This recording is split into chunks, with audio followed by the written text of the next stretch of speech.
Hello friends, welcome to our channel.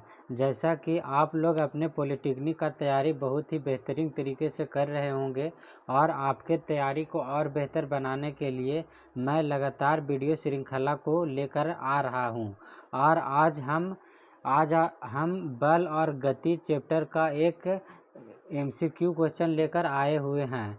Friends, यदि इसका part 1 नहीं देखे होंगे तो आप इसे देख लेंगे, इसके बाद आप इसे देखेंगे ताकि आपके समझ और बेहतर तरीके से हो सके। फ्रेंड्स, यदि आप हमारे टेलीग्राम चैनल से नहीं जुड़े होंगे तो आप जुड़ जाएंगे।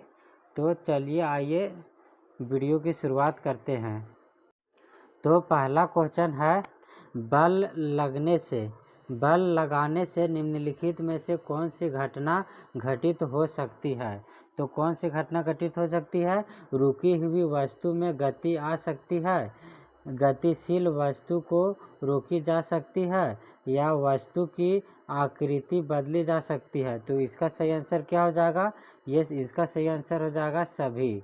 यानी कि रुकी हुई वस्तु में गति आ सकती है, गतिशील वस्तु को रोकी जा सकती है, वस्तु की आकृति बदली जा सकती है। इसका सभी आंसर सही हो जाएगा। आइए नेक्स्ट क्वेश्चन देखते हैं। नेक्स्ट क्वेश्चन है, जब तक रुकी हुई वस्तु पर लगने वाला सभी बल संतुलित होगा तब वस्तु कैसा हो जाएगा? विराम अवस्था में होगा, असमान चाल से गति करेगा, या त्वरित होगा, या नियत वेग से गति होगा। तो इसका सही आंसर क्या हो जाएगा? इसका सही आंसर हो जाएगा ऑप्शन ए, विराम अवस्था में गति होगा। आइए नेक्स्ट क्वेश्चन देखते हैं। नेक्स्ट क्वेश्चन है, अगर एक वस्तु किसी टेबल पर रखी हुई है तो उस पर आरोपित बलों की संख्या कितनी है? तो इसका सही आंसर क्या हो जाएगा? ऑप्शन बी हो जाएगा। ऑप्शन बी हो जाएगा। नेक्स्ट क्वेश्चन, निम्नलिखित में से कौन एक बल के संबंध में गलत है?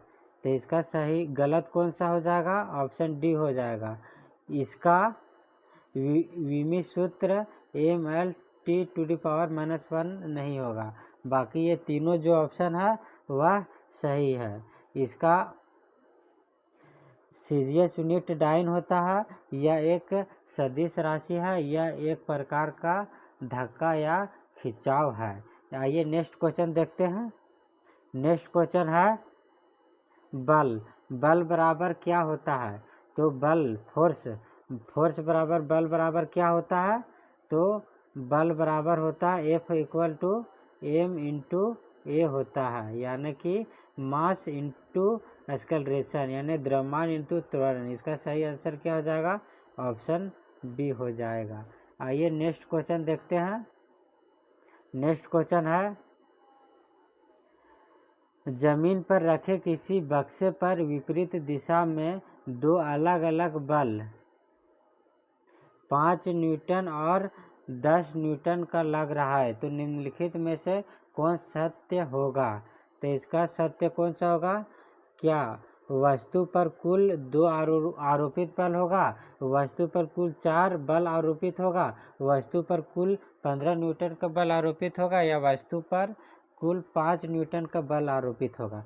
देखिए विपरीत, ये वस्तु है, एक इस दिशा से बल लग रहा और एक इस दिशा से बल लग रहा। तो क्या हो जाएगा? जो 5 न्यूटन का एक बल है और एक 10 न्यूटन का बल है, अगर दोनों विपरीत दिशा में लगेगा तो ये जो 10 न्यूटन का बल है वह 5 न्यूटन को ख़त्म कर देगा और 5 न्यूटन से यह इस डायरेक्शन में आगे बढ़ेगा। यानी कि ये तो ऑप्शन सही हो जाएगा। ऑप्शन डी जो है यह तो सही है, क्योंकि 5 न्यूटन का भी इस पर आरोपित बल लगेगा, और साथ ही साथ वस्तु पर कुल 4 बल आरोपित होगा। ये ऑप्शन बी भी इसका सही आंसर हो जाएगा। वस्तु पर कुल 4 बल आरोपित होगा, यानी कि इसका सही आंसर ऑप्शन डी हो जाएगा। ऑप्शन डी हो जाएगा। आइए नेक्स्ट क्वेश्चन देखते हैं। नेक्स्ट क्वेश्चन है, दो बल 3 न्यूटन और 4 न्यूटन का आपस में लंबवत है, तो इसका परिणामी बल क्या होगा? तो जो रिजल्टेंट फोर्स है, जो परिणामी बल होगा वह क्या हो जाएगा? रूट अंडर हो जाएगा, root under A square plus B square plus 2ab cos theta हो जाता है, कोस थीटा। तो ए स्क्वायर का इक्वल टू क्या हो जाएगा? 3 के स्क्वायर यानी 9 हो जाएगा, बी स्क्वायर यानी 4 के स्क्वायर 16 हो जाएगा, और 2ab कोस थीटा। लंबवत है, लंबवत है तो कोस 90 डिग्री का मान क्या होता है? कोस 90 डिग्री का मान 0 होता है, इसलिए यह ab cos theta equal to 0 हो जाएगा। यानी कि 9 plus 16 equal to root under 25 हो जाएगा, यानी कि इसका जो सही आंसर निकलेगा वह 5 न्यूटन हो जाएगा। ऑप्शन डी इसका सही आंसर हो जाएगा। आइए नेक्स्ट क्वेश्चन देखते हैं। नेक्स्ट क्वेश्चन है, किसी वस्तु के विराम अवस्था में रहने या समान वेग से गतिशील रहने की प्रकृति को क्या कहते हैं? तो इसको क्या कहते हैं? विराम अवस्था में है तो विराम अवस्था में ही रहना चाहेगा, या एक समान गतिशील की अवस्था में है तो वह एक समान गतिशील की अवस्था में ही रहना चाहेगा। तो इसे हम इस प्रकृति को क्या बोलेंगे? इस प्रकृति को हम जड़त्व बोलेंगे। ऑप्शन डी इसका सही आंसर हो जाएगा। आइए नेक्स्ट क्वेश्चन देखते हैं। नेक्स्ट क्वेश्चन है, यदि कोई वस्तु स्थिर है तो वह स्थिर अवस्था में रहना चाहता है, यदि गतिशील है तो वह एक समान वेग से गतिशील अवस्था में ही रहना चाहता है, जब तक कि उस पर कोई बाह्य असंतुलित बल कार्य नहीं करे। इसे कहते हैं, तो इसे क्या बोलते हैं? इसका डिस्कशन ऐसे पिछले वीडियो में कर चुके हैं। तो इसका सही आंसर क्या हो जाएगा? इसका सही आंसर ऑप्शन ए भी हो जाएगा, यानी कि न्यूटन के गति का प्रथम नियम कहते हैं इसे। ऐसे गैलीलियो का जड़त्व का नियम भी कहते हैं, यानी इसका जो सही आंसर हो जाएगा ऑप्शन सी, ए और बी दोनों सही हो जाएगा। आइए नेक्स्ट क्वेश्चन देखते हैं। नेक्स्ट क्वेश्चन है, न्यूटन के गति के पहले नियम से हमें पता चलता है। क्या पता चलता है न्यूटन के गति के पहले नियम से? तो न्यूटन के गति के पहला नियम से ही बल का जो परिभाषा है वह न्यूटन के गति के पहला नियम से ही हमें प्राप्त होता है। आइए नेक्स्ट क्वेश्चन देखते हैं। नेक्स्ट क्वेश्चन है, किसी वस्तु का द्रव्यमान उसके डैश के माप है। किसी वस्तु का जो द्रव्यमान है उसके डैश के माप है, तो किसके? जड़त्व के माप के है। इसका सही आंसर ऑप्शन डी हो जाएगा। नेक्स्ट क्वेश्चन देखते हैं। नेक्स्ट क्वेश्चन है, निम्नलिखित में से किसका कोई मात्रक और कोई विमा नहीं होता है? तो कोई मात्रक और कोई विमा किससे नहीं होता? जड़त्व का। जड़त्व का कोई मात्रक होता है और ना ही कोई विमा होता है। नेक्स्ट क्वेश्चन देखते हैं। नेक्स्ट क्वेश्चन है, भौतिक राशि संवेग को सबसे पहले किस वैज्ञानिक ने प्रस्तुत किया? तो भौतिक राशि संवेग को सबसे पहले किस वैज्ञानिक ने प्रस्तुत किया? न्यूटन ने किया था। इसका ऑप्शन बी सही हो जाएगा। आइए नेक्स्ट क्वेश्चन देखते हैं। नेक्स्ट क्वेश्चन है, निम्नलिखित में से कौन संवेग के संबंध में असत्य है? तो संवेग के संबंध में असत्य कौन सा है? यह अदिश राशि है। संवेग जो है वह अदिश राशि नहीं होता, बल्कि वह एक सदिश राशि होता है। इसलिए संवेग के संबंध में ऑप्शन बी यह एकदम गलत है, क्योंकि संवेग जो है वह सदिश है, ना कि अदिश। नेक्स्ट क्वेश्चन, किसी वस्तु के संवेग में परिवर्तन की दर उस पर लगने वाले असंतुलित बल की दिशा में बल के समानुपाती होता है। यह न्यूटन के गति का कौन सा नियम है? तो यह न्यूटन के गति का कौन सा नियम है? तो यह दूसरा नियम है। दूसरा नियम से ही जो हमारा संवेग होता है उसका परिभाषा निकलता है। नेक्स्ट क्वेश्चन है, बल हमेशा जोड़े में होता है और वह हमेशा अलग अलग वस्तु पर लगता है। बल जो है, बल से हमेशा जोड़े में ही होता है, लेकिन जो लगता है वह क्या होता है, वह अलग अलग वस्तु पर लगता है। तो इसका सही आंसर क्या हो जाएगा, ऑप्शन बी हो जाएगा। कैसे अलग अलग वस्तु पर लगता है और बल हमेशा जोड़े में कैसे होता है, जैसे हम कभी पैदल चल रहे होते हैं ज़मीन के ऊपर, तो क्या होता है, हम ऐसे अपने पैर से ज़मीन को पर बल लगाते हैं और ज़मीन है सो हमारे पैर के ऊपर बल लगाता है। इस प्रकार बल क्या हो गया, बल हमेशा जोड़े में ही होता है। अगर हम किसी और को धक्का दे रहे हैं तो वो भी वस्तु हमें धक्का देगा, यानी कि बल जब भी होगा तो जोड़े में ही होगा। और जो उस पर जो वर्क होता है, जो काम होता है, वह कैसा होता है, काम जो हमेशा होता है वह अलग अलग वस्तु पर होता है। आइए नेक्स्ट क्वेश्चन देखते हैं। नेक्स्ट क्वेश्चन है, प्रत्येक क्रिया के लिए बराबर और विपरीत प्रतिक्रिया होता है, यह कौन सा नियम है। तो यह कौन सा नियम है, यह तीसरा नियम है। न्यूटन की गति का यह तीसरा नियम है। क्रिया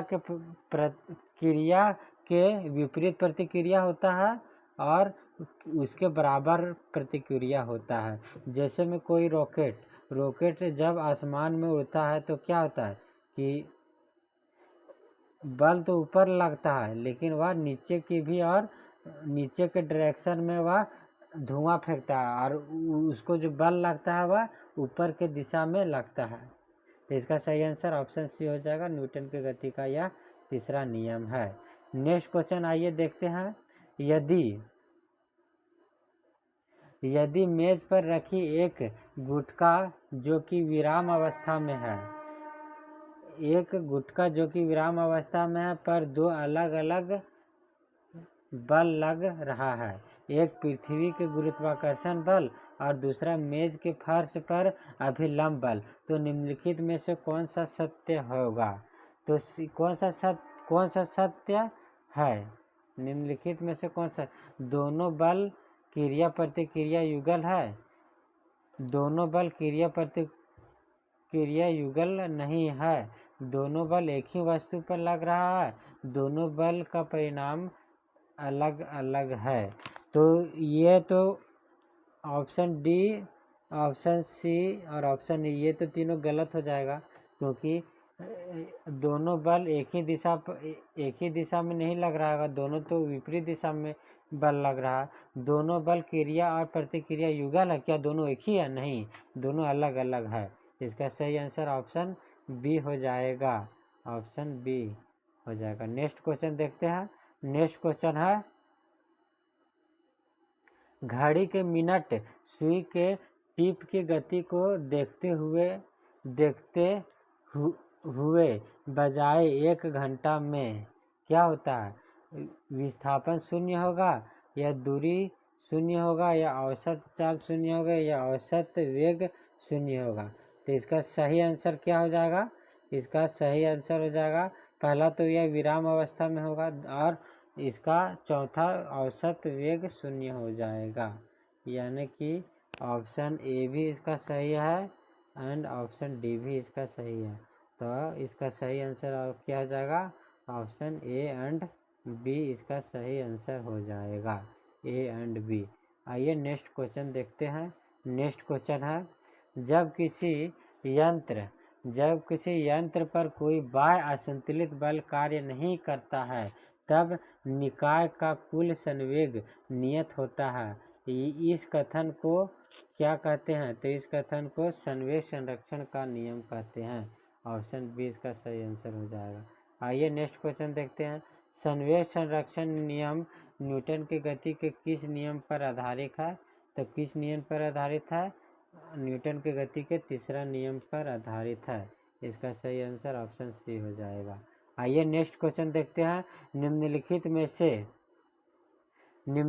में से किस स्थिति में तंत्र का संवेग संरक्षित रहता है। तो इसका सही आंसर ऑप्शन डी हो जाएगा, यानी कि बंदूक से दागी गोली और बम से विस्फोट होने में और दो वस्तुओं के टक्कर में, इसका क्या होता है, संवेग संरक्षण रखता है, यानी कि सही आंसर ऑप्शन डी हो जाएगा, सभी हो जाएगा आंसर। आइए नेक्स्ट क्वेश्चन देखते हैं। नेक्स्ट क्वेश्चन है 2 kg के एक पिस्टल से 2 kg के एक पिस्टल से 20 ग्राम द्रव्यमान का एक गोली 150 मीटर पर सेकंड के क्षैतिज वेग से छोड़ी जाती है, तो पिस्टल के पीछे हटने का वेग क्या हो जाएगा, तो इसका वेग क्या हो जाएगा 1.5 मीटर पर सेकंड हो जाएगा। ऑप्शन ए इसका सही आंसर हो जाएगा। तो आइए नेक्स्ट क्वेश्चन देखते हैं। नेक्स्ट क्वेश्चन है रॉकेट प्रणोदन या रॉकेट की गति डैश संरक्षण के नियम पर आधारित है, तो किसके नियम पर आधारित है, संवेग संरक्षण के नियम पर आधारित है। इसका सही आंसर ऑप्शन डी हो जाएगा। नेक्स्ट क्वेश्चन है प्रकृति में मूलतः बल कितने प्रकार के होते हैं, तो कितने प्रकार के होते हैं, 4 प्रकार के होते हैं। प्रकृति में मूलतः बल 4 प्रकार के होते हैं। नेक्स्ट क्वेश्चन आवेग यानी इम्पल्सन बराबर क्या होता है, तो आवेग बराबर क्या होता है, संवेग में परिवर्तन की दर, संवेग में परिवर्तन को ही हम इम्पल्सन या आवेग कहते हैं। नेक्स्ट क्वेश्चन है निम्नलिखित में से कौन एक अदिश राशि है, तो अदिश राशि कौन सा है, गतिज ऊर्जा जो है वह अदिश राशि है। बाकी यह आवेग हो गया, संवेग हो गया और बलाघूर्ण, यह सभी सदिश राशि है, क्योंकि इन लोगों के पास डायरेक्शन है और गतिज ऊर्जा के पास डायरेक्शन नहीं है। आइए नेक्स्ट क्वेश्चन देखते हैं। नेक्स्ट क्वेश्चन है निम्नलिखित में से कौन सत्य है, निम्नलिखित सत्य कौन सा है, तो हमेशा गति का विरोध करता है, घर्षण बल में सत्य कौन सा है, निम्नलिखित में से सत्य कौन सा, घर्षण बल क्या है, हमेशा गति का विरोध करता है, हमेशा गति के विपरीत दिशा में लगता है, या संपर्क क्षेत्रफल पर निर्भर नहीं करता है। तो इसका सही आंसर क्या हो जाएगा, ऑप्शन डी, यानी कि सभी इसका सही आंसर हो जाएगा। नेक्स्ट क्वेश्चन है किसी m द्रव्यमान की वस्तु जिसका वेग v है का संवेग क्या होगा, तो संवेग बराबर क्या होता है, p इक्वल टू क्या होता है, p equal to m into V होता है, मास इंटू वेलोसिटी होता है। ऑप्शन डी इसका सही आंसर हो जाएगा। नेक्स्ट क्वेश्चन है एक कार और एक ट्रक के संवेग रेखीय संवेग समान है, दोनों में से किसकी चाल अधिक होगी, तो किसकी चाल अधिक होगी, कार की चाल अधिक होगी। ऑप्शन ए इसका सही आंसर हो जाएगा। नेक्स्ट क्वेश्चन है यदि कोई व्यक्ति कार में बैठा है और कार अचानक दाईं ओर घूम जाए तो व्यक्ति बाहर की ओर झटका महसूस करता है, इस बल को डैश कहते हैं, तो इस बल को क्या कहते हैं, अपकेंद्री बल कहते हैं, अपकेंद्री बल। ऑप्शन ए इसका सही आंसर हो जाएगा। नेक्स्ट क्वेश्चन है अपकेंद्री बल पर आधारित है, अपकेंद्री बल पर क्या आधारित है, क्रीम निकलने की मशीन आधारित है, या ड्राई क्लीनर आधारित है, या अपकेंद्री पंप आधारित है, तो इसका सही आंसर क्या हो जाएगा, इसका सही आंसर ऑप्शन डी हो जाएगा, ऑप्शन डी हो जाएगा।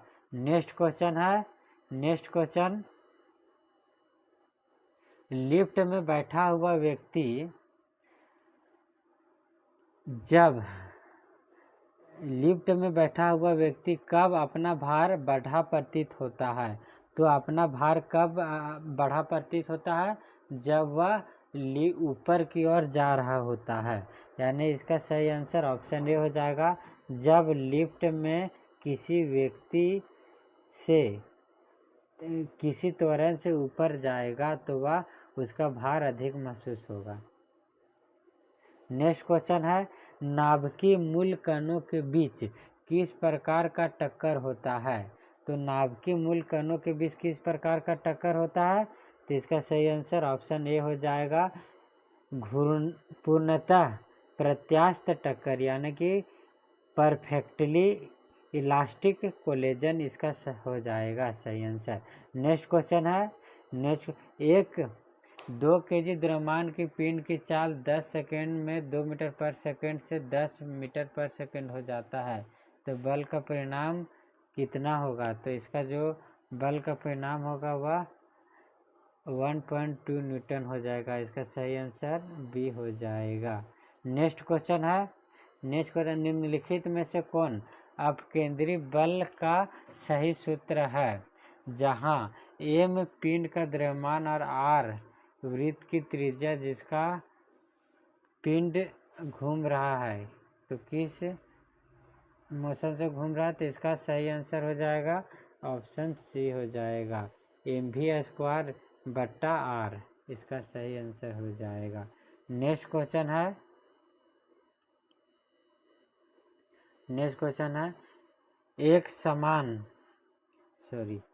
एक द्रव्यमान के 2 कण r1 और r2 त्रिज्या के वृत्ताकार पथों पर समान चाल से टक्कर लगा रहे हैं, उसके अपकेंद्री बलों का अनुपात क्या हो जाएगा? तो अपकेंद्री बल का अनुपात क्या हो जाता है? द्रव्यमान है और r1 और r2 त्रिज्या के 2 वृत्ताकार पथ पर समान चाल से टक्कर लगा रहे थे, उनका जो परिणाम बल है वह R2 अपान R1 हो जाएगा। इसका सही आंसर ऑप्शन बी हो जाएगा, ऑप्शन बी हो जाएगा। नेक्स्ट क्वेश्चन है,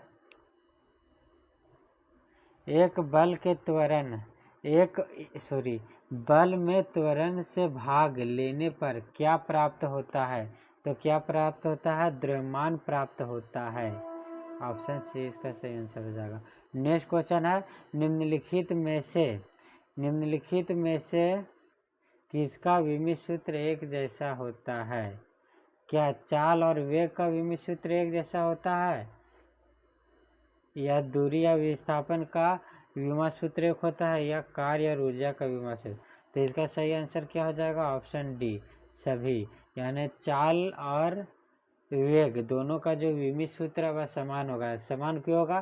क्योंकि दोनों का जो एसआई यूनिट है वह समान है, मीटर पर सेकेंड है चाल और वेग का एसआई मात्रक। दूरी और विस्थापन का जो एसआई यूनिट है वह क्या होता है? मीटर होता है। और कार्य और ऊर्जा का जो एसआई यूनिट क्या होता है? जूल होता है। यानी कि एसआई यूनिट दोनों का बराबर है, इसलिए इसका विमित सूत्र भी क्या हो जाएगा?